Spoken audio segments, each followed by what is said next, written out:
ಸಮಗ್ರ ಕೃಷಿ ಮಾಹಿತಿ ಇಲಾಖೆ ಅನ್ನಪೂರ್ಣ ಅಗ್ರಿಸ್ಪೇಸ್ಗೆ ಸ್ವಾಗತ ಸುಸ್ವಾಗತ.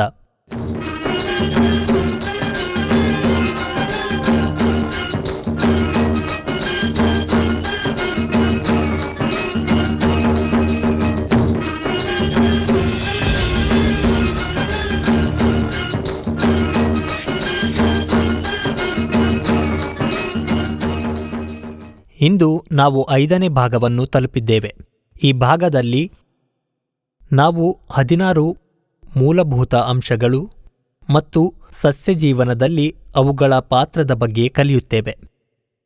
ಪಾತ್ರವು ವಿಭಿನ್ನವಾಗಿದೆ ಮತ್ತು ಫಲಿತಾಂಶವು ವಿಭಿನ್ನವಾಗಿದೆ. ಪಾತ್ರ ಎಂದರೆ ಯಾವ ಪೋಷಕಾಂಶಗಳು ಮತ್ತು ಯಾವ ಮೂಲಭೂತ ಅಂಶಗಳು ಬೇಕಾಗುತ್ತವೆ, ಸಸ್ಯದ ಜೀವನ ಚಕ್ರದಲ್ಲಿ ಅದರ ಪಾತ್ರವೇನು ಎಂಬುದನ್ನು ನಾವು ಕಂಡುಹಿಡಿಯಬೇಕು. ಫಲಿತಾಂಶ ಎಂದರೆ ಸುಗ್ಗಿಯ ಅವಧಿಯಲ್ಲಿ ಯಾವ ಅಂಶದ ಅಗತ್ಯವಿದೆ ಮತ್ತು ಯಾವ ಪ್ರಮಾಣದಲ್ಲಿ ಇದು ಫಲಿತಾಂಶವಾಗಿದೆ. ಗೊಂದಲಗೊಳ್ಳಬೇಡಿ. ಈ ವಿಭಾಗದಲ್ಲಿ ನಾವು 16 ಮೂಲಭೂತ ಅಂಶಗಳು ಮತ್ತು ಸಸ್ಯಗಳ ಜೀವನ ಚಕ್ರದಲ್ಲಿ ಅವುಗಳ ಪಾತ್ರದ ಬಗ್ಗೆ ಚರ್ಚಿಸುತ್ತೇವೆ. ಇದನ್ನು ನಾವು ತಿಳಿಯುತ್ತೇವೆ. ಹಿಂದಿನ ಇಲಾಖೆಯಲ್ಲಿ 16 ವಿವಿಧ ಮೂಲಭೂತ ಅಂಶಗಳಲ್ಲಿ ನಾವು ಅವುಗಳನ್ನು 4 ಭಾಗಗಳಾಗಿ ವಿಂಗಡಿಸಿದ್ದೇವೆ.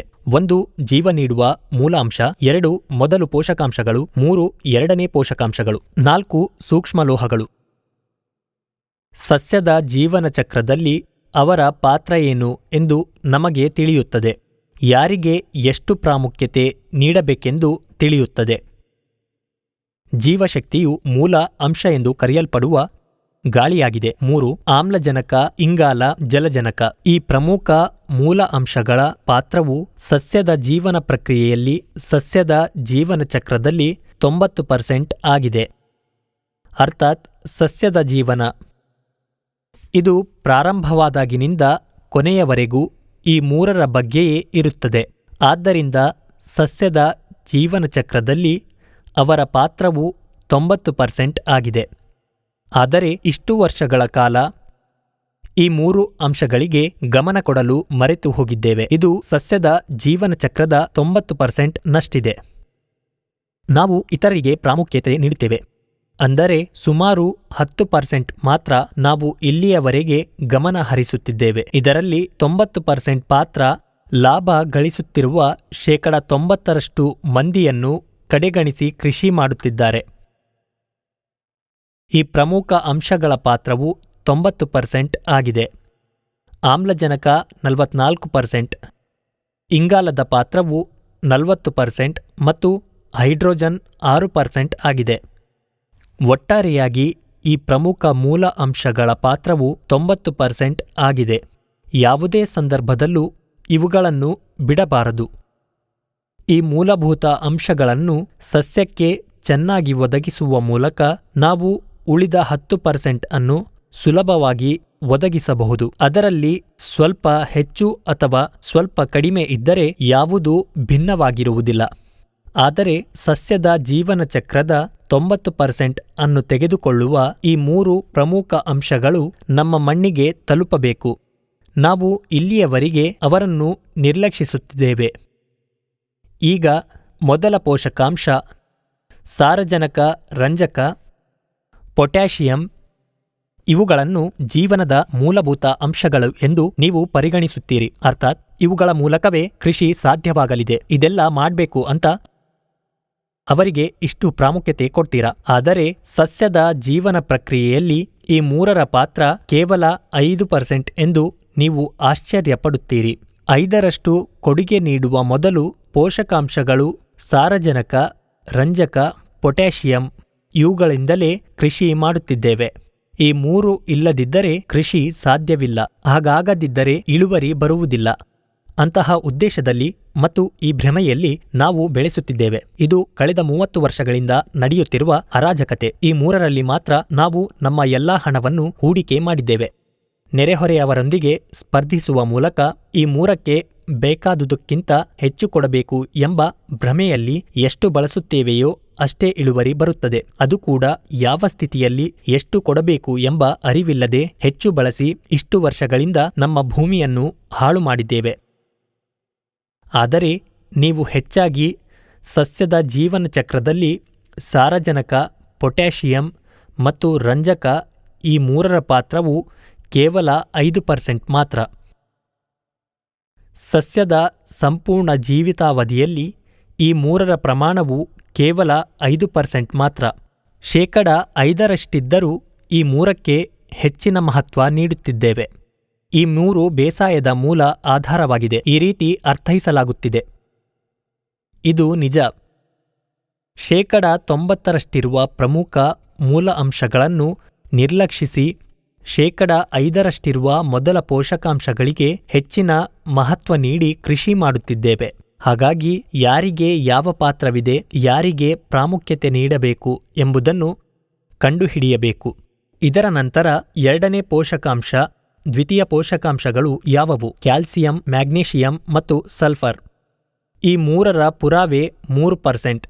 ಸಸ್ಯದ ಜೀವನ ಪ್ರಕ್ರಿಯೆಯಲ್ಲಿ 3% ರಷ್ಟಿರುವ ಈ ದ್ವಿತೀಯ ಪೋಷಕಾಂಶಗಳಿಗೆ ನಾವು ಹೆಚ್ಚು ಪ್ರಾಮುಖ್ಯತೆಯನ್ನು ನೀಡುವುದಿಲ್ಲ. ಅದರ ಪಾತ್ರ ಹೇಗಿರಬೇಕು, ಸಸ್ಯದ ಜೀವನ ಪ್ರಕ್ರಿಯೆಯಲ್ಲಿ ಇದು ಮುಖ್ಯವೇ ಅಥವಾ ಇಲ್ಲವೇ ಎಲ್ಲವನ್ನೂ ನೋಡಬೇಕು ಮತ್ತು ಖಚಿತಪಡಿಸಿಕೊಳ್ಳಬೇಕು. ಆದುದರಿಂದಲೇ ಇನ್ನು ಮುಂದೆ ಪ್ರತಿಯೊಬ್ಬ ರೈತರೂ ಕೂಡ ಈ ದ್ವಿತೀಯ ಪೋಷಕಾಂಶಗಳನ್ನು ನಿರ್ಲಕ್ಷಿಸದೆ ನಮ್ಮ ಕೃಷಿಯಲ್ಲಿ ಬಳಸಬೇಕು. ಯಾವುದೇ ಬೆಳೆ, ಯಾವುದೇ ಸಸ್ಯ ನಾವು ಮಾಡಲೇಬೇಕು. ಈ ದ್ವಿತೀಯ ಪೋಷಕಾಂಶಗಳನ್ನು ಸಹ ಬಳಸಬೇಕು.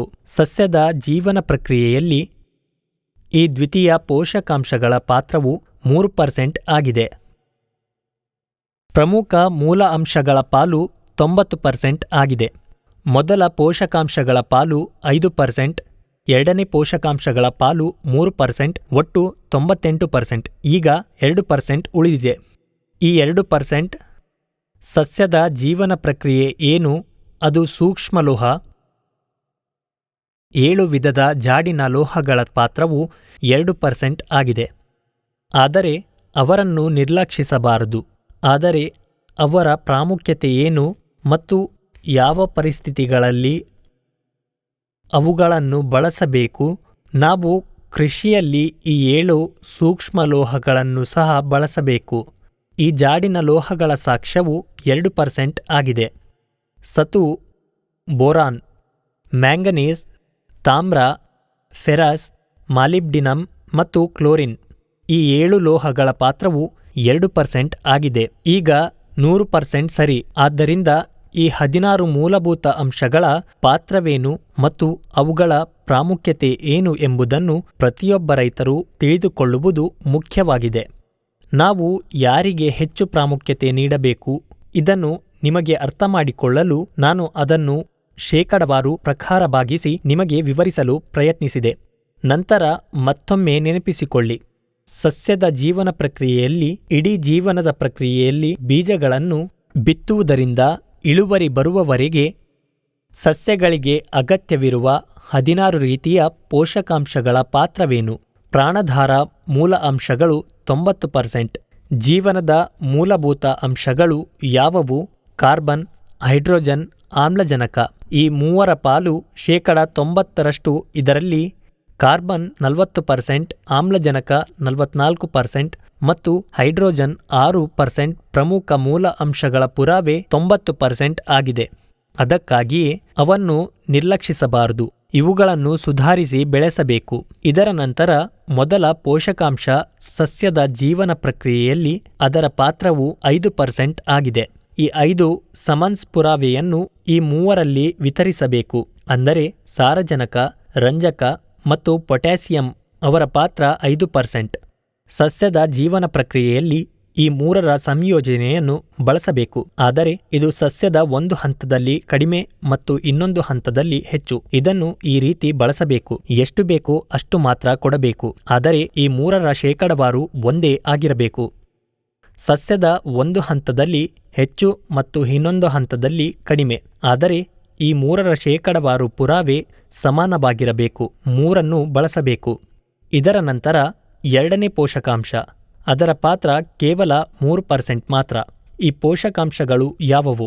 ಕ್ಯಾಲ್ಸಿಯಂ, ಮ್ಯಾಗ್ನೀಷಿಯಂ, ಸಲ್ಫರ್ ಪ್ರತಿಯೊಂದರ ಪ್ರಮಾಣವು ವಿಭಿನ್ನವಾಗಿರುತ್ತದೆ, ಆದರೆ ಸಾಕ್ಷ್ಯವನ್ನು ಸಮಾನವಾಗಿ ವಿತರಿಸಲಾಗಿದೆ. ಈ ಸೂಕ್ಷ್ಮ ಲೋಹದ ನಂತರ ಸಸ್ಯದ ಜೀವನ ಪ್ರಕ್ರಿಯೆಯಲ್ಲಿ ಅವರ ಉಪಸ್ಥಿತಿಯು 2% ಆಗಿದೆ. ಇವು ಸೂಕ್ಷ್ಮ ಲೋಹಗಳು, ಒಂದು ಹೆಚ್ಚು ಮತ್ತು ಇನ್ನೊಂದು ಕಡಿಮೆ.